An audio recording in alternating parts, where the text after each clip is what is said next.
मजे घर येवजण केंद्रीय गृहमंत्री अमित शाह हांच्या हस्तुकी लॉन्च करतले। ह्या येवजणेचो गोयच्या 50% लोकांक फायदो जातलो। 50 वर्सां पयलीं पुनर्वसना खातीर जांकां फ्लॅट दिल्ले तेवूय तांच्या नांवार करून घेतले म्हणून मुख्यमंत्री प्रमोद सावंतान सांगले। ह्या सगळ्या येवजण्यांचो अधिसुचोवण्यो एक एक करून काडपाक लागिल्ल्याचे मुख्यमंत्र्याचे म्हणणे। महसूल मंत्री बाबूश मनसरातानय ह्याच विशयाचेर उलोवप केले।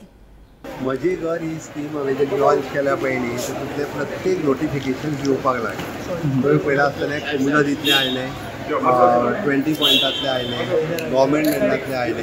हे सगळे कायद्यान वेवस्थीत जाल्या उपरांत ताजे फॉर्म्स हे अवेलेबल करतले आणि माझी घर योजना ही देशाच्या मानाची होम मिनिस्टर हांच्या हस्ते लॉन्च करतले आणि लॉन्च केल्या उपरांत प्रत्येक ग्रामपंचायत लेवलाचेर लोकांक तेजो बेनिफीट हांवें जशें म्हटलां 50% लोकांक तेजो बेनिफीट जातलो। इकेंदी त्या रिहेबिलिटेशनच्या अंडर जे फ्लॅट्स दिल्ले तेन्ना 30 वर्सां पयलीं ते सुद्दां तेंच्या नांवार करून दितले। ते प्रत्येकाचे नोटिफिकेशन येयला येवपाचे आहा ते सगळे करून फॉर्म आणि हेचे सगळे फायनलाइज करतले।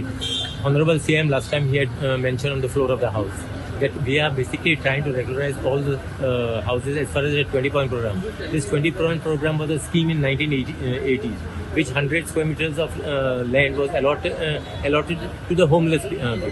So now what has happened? Some people are there, the original people are there. Some people may have sold it. So we are not going back into it. So whoever is holding the rights now, it will be regularized on their name. At the moment. At the moment. And what about the ground plus one? No. So see, I think this will be the process which will be going through ROCA as far as the legality of the construction is concerned.